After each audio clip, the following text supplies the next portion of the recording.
joined here today by the one, the only Shane Burgos, set to fight Josh Emmett. What's a guaranteed barn burner at UFC APEX? What's going on, man? How are you?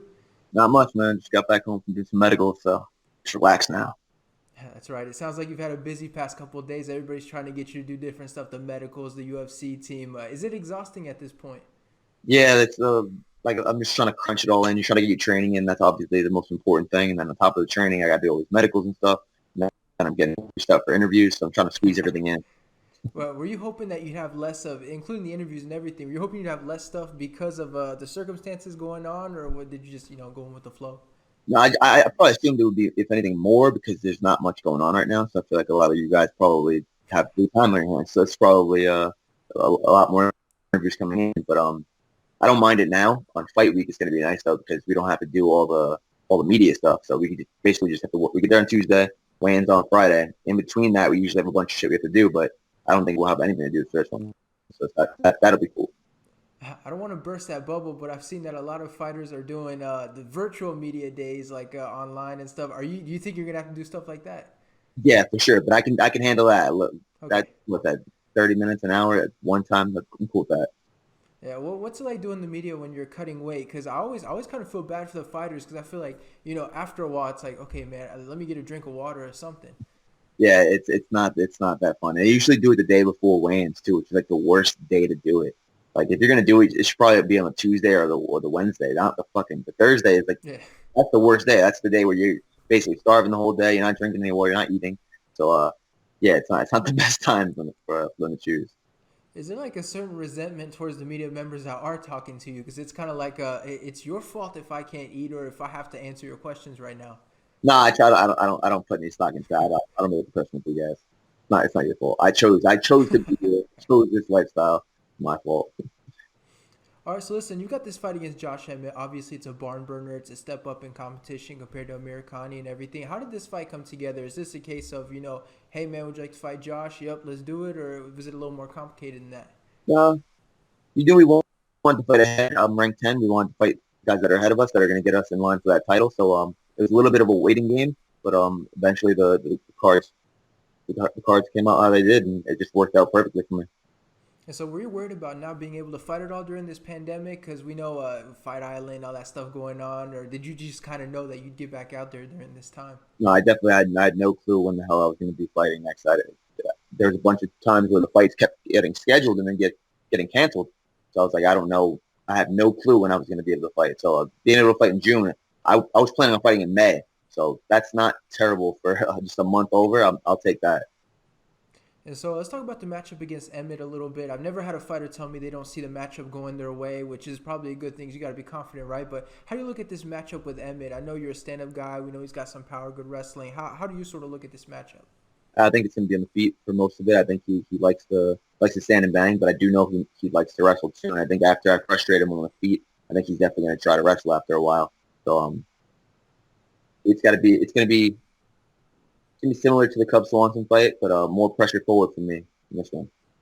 And so what does a win over him do for your career? Because that moves you to 4-0 in your past couple of fights. You got this win streak going on. Obviously, you do have a loss, but it's like when you look at your record, it's a really nice record. I assume that puts you, potentially top five opponent or something like that. That's exactly what I'm thinking too. I'm trying to get this fight to catapult me there, and I don't want to just get a win, eat by with a regular win. I want to make a statement. And as cliche as that sounds, I feel like everybody says that, and but it's true. I'm putting a co-main event right now, and if I go out there and I not just win, but win emphatically and dramatically and make a statement, I feel like it's going to put me in a great spot. And so something about him, we've seen him in his last couple of fights. He's sleeping guys. Even people they'll be like Michael Johnson will be beating him, then they go to sleep. Knowing that you're a stand-up guy, does that change anything for you mentally? That you know that you could potentially get caught if you're not careful, or is it just about you got to focus completely on yourself? No, you definitely got to be aware. You got to be aware of your opponent's strengths, and he definitely has that one shot knockout power. So you got to be aware of it, respect it, but you can't fear it, and you can't be sitting back waiting for it. So when you do that, that's when you get caught with some stupid shit. So be aware of it, have it in the forefront of your mind. Sorry, not in the forefront, in the back of your mind, not in the forefront of your mind. So in the forefront of your mind means you're just waiting to get hit. So just be aware and be conscious of it. I'm not going to put too much stock into what he brings to the table because anytime I fight, it's more of what I'm good at. Is what I like to focus on.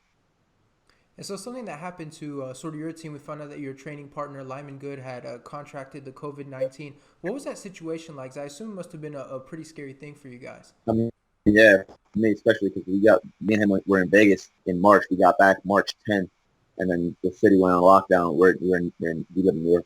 They went on lockdown like 10 days later, and then another 10 days after, but not even like a couple days after that, he got it, and he was like, dude, I can't come train anymore. I'm not feeling too hot. So he was like, all right, get back. I was like, you probably don't have it. You probably just run down from training. And he actually did end up getting it, and I was like, fuck, he has it. Yeah.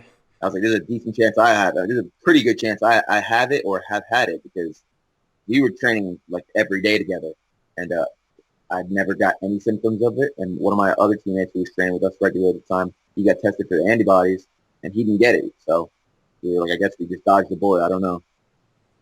And so, what's the thought like when you find out that someone you know has it? Because we've heard from a lot of guys like, "Oh, it won't happen to me" and stuff like that. But for you, it's like, "Oh shit, it's happening like right next to me." Literally right next to me. Like I was grabbing Right. him a couple days before he told me he had it. I was like, oh my god! I was like scared to tell my wife. I don't want to freak her out, but she was. I told her, and we were like, let's just be aware. And I took some time off of training. I was like, let's just be aware and be cautious. And never had any symptoms, nothing. So yeah. And so, does it bring a certain stigma when you go back to the gym, knowing that someone has had it? Obviously, you guys are good friends and everything, but is it a little bit weird when you come back to start training again after an experience like that?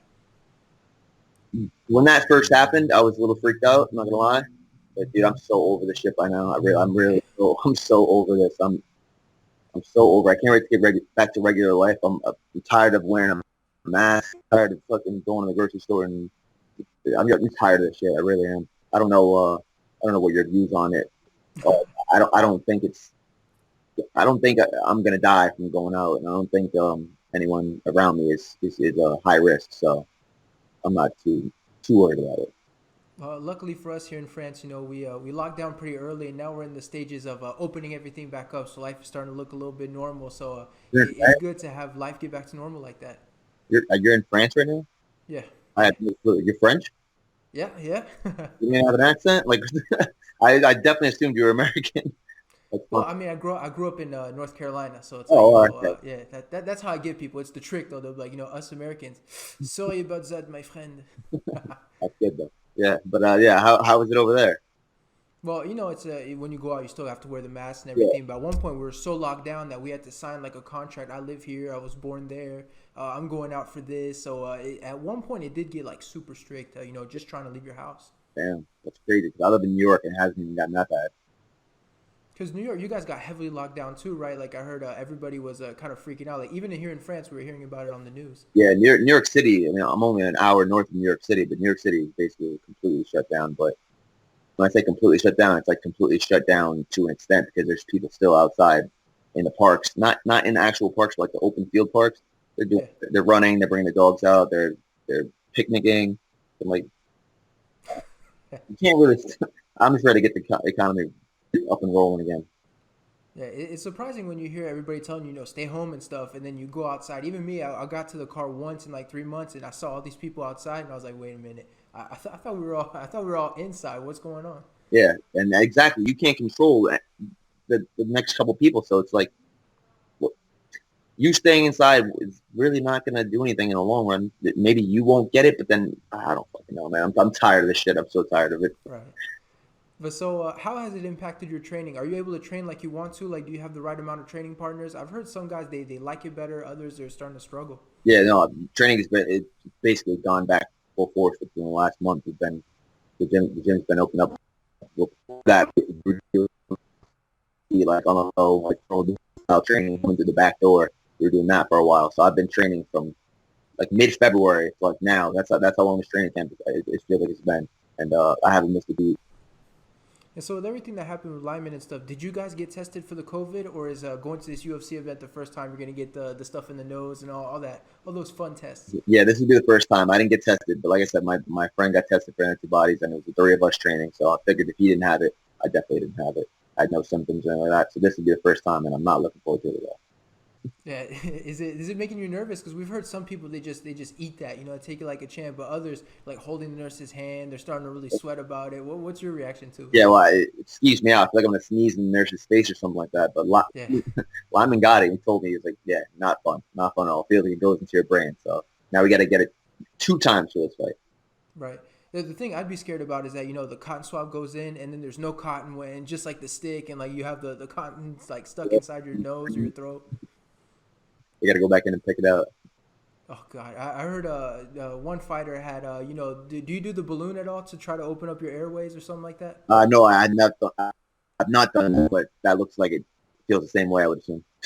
I heard Danny Castillo, he did it and it exploded, so they had to get the balloon parts out, and he was choking on the balloon and all that good stuff. So it's all of that stuff sounds very terrifying. Fuck that. Fuck that. It's like when water goes up your nose and swimming, it's the worst. Oh yeah, Not that. for sure. But listen, so this fight with Josh Emmett, what's the excitement like at this point? Because I assume you're just excited to go back out there and fight, and then get a little bit of a normal life together again. Yeah, man, I'm definitely excited. I'm excited to go out there and put on a show for all the fans too, because this fight is like this is one of those fights. We run this fight 100 times, and not one of those times will this fight be boring. I feel like most of my fights I can say that I love, but this one's going to be it's going to be the co-headliner. It's going to be in a good spot. It's going to be a fucking banger. I'm fucking pumped. And so you spoke about putting a show on the fans, but you are going to be fighting in an empty arena. Have you ever done anything like that before? Is that your first time doing that? Fight in front of no crowd all the time, man. Every time I spar, that's Oh, right. Makes yeah. sense. It's going to be another hard sparring session with somebody But with so, somebody I don't like instead of my training partners. Starting not that I right. don't like him, but that's not my friend. I mean, listen, if you want to put some quote out there about how, he can go fuck himself so we can get the clickbait headline, I mean, please feel I free. fucking hate clickbait headlines. I was a little, We got it. Shane Burgos. We'll pin something together and we'll make it seem like you started this big beef and we'll get everybody talking about you guys. We'll take care of that. sounds good. But so how are you going to deal with, hearing his coaches and everything yelling? Is that going to be distracting at all, or are you going to be able to, shut that down? It should be pretty weird, but like I said, I've done it before when we've done like some like my team versus another team sparring, like friendly sparring, like we'll get gyms together, and it's the same shit. You can hear what Yeah. coach is saying to him, and then he can hear what my coach is saying to me. So I feel like that's going to be as close to a sparring match without obviously sparring going even harder. So that part, I don't think it'll be too weird because once they say go, and it's kill mode. All right, so that leads me to my last question. Obviously, it's going to be a barn burner. It's going to be a banger. We knew that when they announced it, but how do you see this fight playing out when the time finally comes in June? Obviously I'm going to say I'm getting my hand raised. I'm 100%. Hopefully. I'm 100% confident in that. But not only am I getting my hand raised, but I'm gonna. It's gonna be a big win for me. It's gonna be one of those wins I look back and said, all right, that was the one that got me there. All right, well, we look forward to it. It's going to be a great fight. I don't have to keep telling you that. You know it, of course. But thanks so much for the time, man. I really No appreciate it. problem, man. Stay safe out there, right?